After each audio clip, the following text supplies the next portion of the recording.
ఈ ధర్నా ఉద్దేశాన్ని చాలా వివరంగా నాకంటే ముందు మాట్లాడారు మన నాయకులు.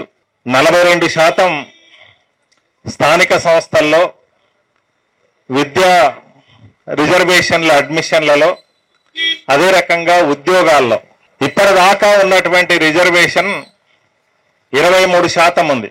గతంలో తెలంగాణ రాష్ట్రం రాకముందు మైనార్టీలతో కలిపితే 29% రిజర్వేషన్ ఉంది. తెలంగాణ రాష్ట్రం వచ్చిన తర్వాత 29% నుంచి 50%కి మించి ఉండడానికి వీలు లేదని చెప్పి 23%కి రిజర్వేషన్లను కుదించారు. 23%కి రిజర్వేషన్లని కుదించినటువంటి వాళ్ళు మాట్లాడుతున్నారు. అదే సందర్భంలో బీజేపీ మైనార్టీల పేరు చెప్తుంది.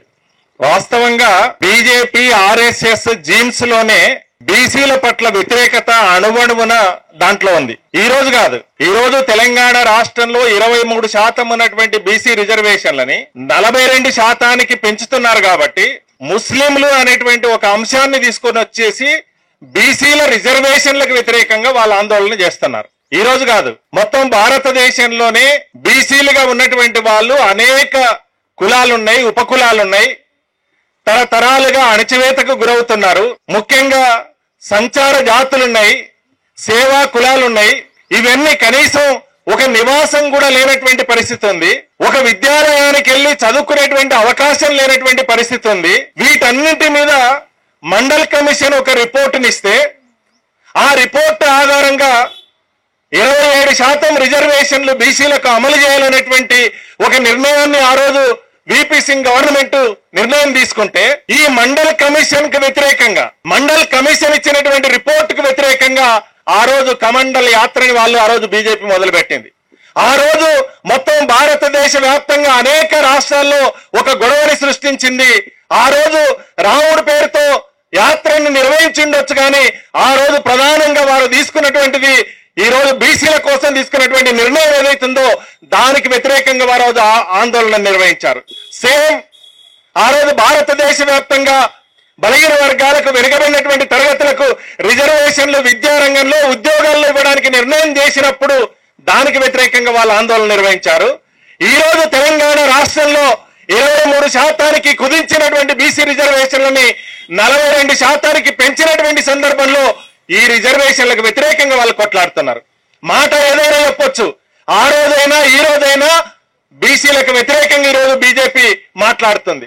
బీజేపీలో ఉండేటువంటి బీసీ సోదరులందరికీ మేము విజ్ఞప్తి చేస్తున్నాం, మీరందరూ అందులో ఉండి పనిచేస్తున్నారు. ఈ రోజు మీరు అక్కడ ప్రశ్నించగలగాలి, ఎందుకని ఈ రోజు మీరు వ్యతిరేకిస్తున్నారు. 50%కి మించకూడదని చెప్పి ఆ రోజు అన్నప్పుడు భారతదేశ వ్యాప్తంగా కూడా సుప్రీంకోర్టు తీర్పు ఉంది కదా.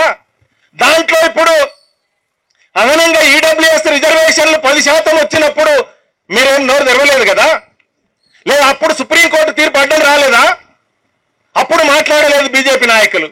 ఈ రోజు మనం అడుగుతున్నాం, నిజంగానే మీకు ఈ విషయంలో కనుక చిత్తశుద్ధి ఉంటే, నిజంగానే ఈరోజు కేంద్రంలో అధికారంలో మీరున్నారు, ఇక్కడ నుంచి 2 కేంద్ర మంత్రులు ఉన్నారు, 8 మంది పార్లమెంటు సభ్యులు ఉన్నారు. యాక్చువల్ గా సకాలంలో వెంటనే ఇక్కడ నిర్ణయం జరిగింది. మేమందరం అత్యధిక మందిని జనాభా ఉన్నాము, మేమందరం కూడా బీజేపీలో ఉండి పనిచేసినాం, ఓట్లేసినాం, గెలిపించినాం. కాబట్టి మన ప్రభుత్వమే అధికారంలో ఉంది, అమలు ఏమని చెప్పి మీరు ఒత్తిడి చేయాలి బీజేపీ మీద. అది చేయడం లేదు. బీజేపీలో ఉండేటువంటి నాయకులు అడుగుతున్నాం, నిజంగానే మీకు చిత్తశుద్ధి ఉంటే, మీకు ప్రత్యేకంగా మోర్చాలు కూడా ఉన్నాయి, మిమ్మల్ని అందరూ కూడా మేము అడుగుతున్నాం, అడగాలి కదా, ప్రశ్నించాలి కదా వాళ్ళని. ఈరోజు ఆ పేరు చెప్పి, మైనార్టీల పేరు చెప్పి చాలా వివరాలు మరి వాళ్ళు మాట్లాడు. మైనార్టీలో వెనుకబడినటువంటి వాళ్ళు ఉన్నారు, అత్యంత సేవా కులాలుగా ఉండేటువంటి వాళ్ళు దాంట్లో ఉన్నారు. అది వాళ్ళు కూడా దీనికి అర్హులని గుర్తించిన తర్వాతనే దీంట్లో చేర్చారు.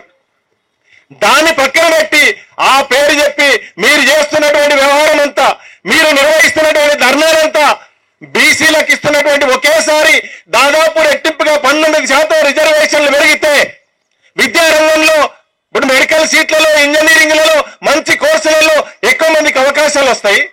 లేదా ఉద్యోగ ఖాళీలు ప్రభుత్వ రంగంలో భర్తీ అవుతున్నటువంటి ఉద్యోగాలలో ఆ మేరకు ఒక 19% ఉద్యోగాలు పెరుగుతాయి. రేపు లోకల్ బాడీ ఎన్నికలలో రిజర్వేషన్లు అమలైతే 42%, రేపు సర్పంచ్లు కావచ్చు, ఎంపీటీసీలు కావచ్చు, జడ్పీటీసీలు కావచ్చు, లేదా మున్సిపల్ కౌన్సిలర్లు కావచ్చు, కార్పొరేటర్లు కావచ్చు, వీళ్ళందరికీ ఆ రకమైనటువంటి అవకాశం వస్తుంది. దాన్నందరినీ అడ్డుకోవడానికి, దాన్ని ఎదుర్కోవడానికే ఈ రోజు ప్రయత్నం చేస్తున్నటువంటిది బీజేపీ. అందుకనే బీజేపీ నాయకులు మీరు ఇక్కడ ధర్నా చేసి ఉండొచ్చు, కానీ మీరు ఇదే రకమైనటువంటి వైఖరితో ఉంటే కనుక తెలంగాణ రాష్ట్ర వ్యాప్తంగా మిమ్మల్ని అడ్డుకునేటువంటి పరిస్థితి కూడా వస్తుంది. కాబట్టి మీరు ఇప్పటికైనా దిగి రావాలి, కేంద్ర ప్రభుత్వం మీద ఒత్తిడి చేయాలనేటువంటిది సందర్భంగా మనం డిమాండ్ చేస్తున్నాం.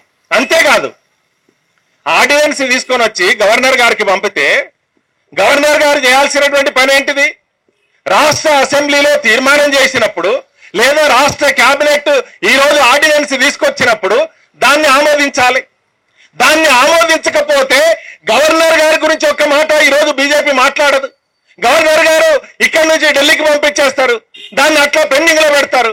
రేపు స్థానిక సంస్థల ఎన్నికలు వస్తే, స్థానిక సంస్థలు సకాలంలో జరగకపోతే కేంద్ర ప్రభుత్వం నుంచి, ఫైనాన్స్ కమిషన్ నుంచి రావాల్సినటువంటి డబ్బులు రావు కాబట్టి అవి పెండింగ్ లో పడిపోతాయి. కాబట్టి ఎన్నికలు సకాలంలో జరపాలంటే ఈ ఆర్డినెన్స్ ఏమో పెండింగ్ లో ఉంది.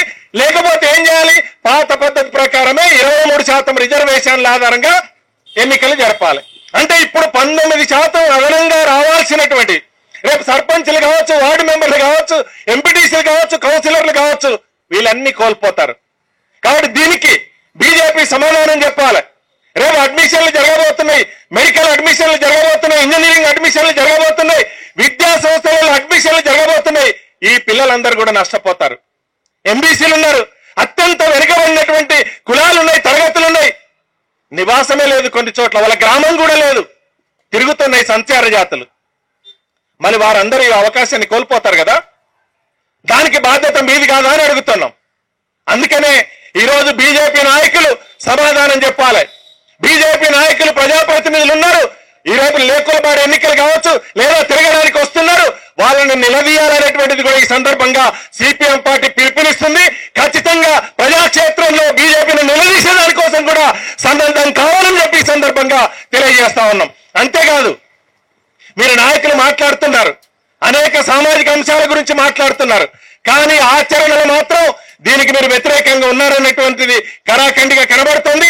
అందుకనే మీరు చేసేటువంటి దానికి వ్యతిరేకంగా ఖచ్చితంగా సిపిఎం పార్టీ ఈ రోజు హైదరాబాద్ రాజధానిలో ధర్నా నిర్వహిస్తుంది. జిల్లా కేంద్రాల్లో జరుగుతాయి, మండల కేంద్రాల్లో జరుగుతాయి, అవసరమైతే మహోద్యమంగా ఇది కొనసాగుతుంది. కాబట్టి మీరు దీని నుంచైనా గుణపాఠం తీసుకోవాలని చెప్పి ఈ సందర్భంగా కోరుతున్నాం. అదే సందర్భంగా మా నాయకులు చెప్పారు, కాంగ్రెస్ పార్టీ మీరు వెళ్ళారు ఢిల్లీ దాకా, ఈ రోజు ట్రైన్లు వేసుకొని పోయి ఢిల్లీలో ధర్నా చేస్తున్నారు. ఇక్కడ అన్ని రాజకీయ పార్టీలు ఉన్నాయి, వ్యతిరేకంగా ఎవరు, సానుకూలంగా ఎవరు అనేటువంటి తేలిపోతుంది కదా. మొత్తం అఖిలపక్ష రాజకీయ పార్టీలన్నింటినీ ఢిల్లీకి తీసుకెళ్లాలి కదా. మీరు మాత్రమే తీసుకెళ్తే అవుతుందని కాదు కదా. కేంద్రం మొండిగా ఉంది, బీజేపీ విధానపరంగానే దీనికి వ్యతిరేకంగా ఉంది. కానీ అన్ని రాజకీయ పార్టీలు ఎవరు అనుకూలంగా ఉంటారో, వ్యతిరేకంగా ఉంటారు అనేటువంటిది కూడా తేలుతుంది. కాబట్టి అందరినీ కలుపుకొని కేంద్రం యొక్క మెడలు వంచేదాని కోసం సన్నద్ధం కావాల్సినటువంటి అవసరం ఉంది. ఆ రకంగా కాంగ్రెస్ తెలంగాణ ప్రభుత్వం కూడా ముందుకు రావాలని చెప్పి ఈ సందర్భంగా కోరుతూ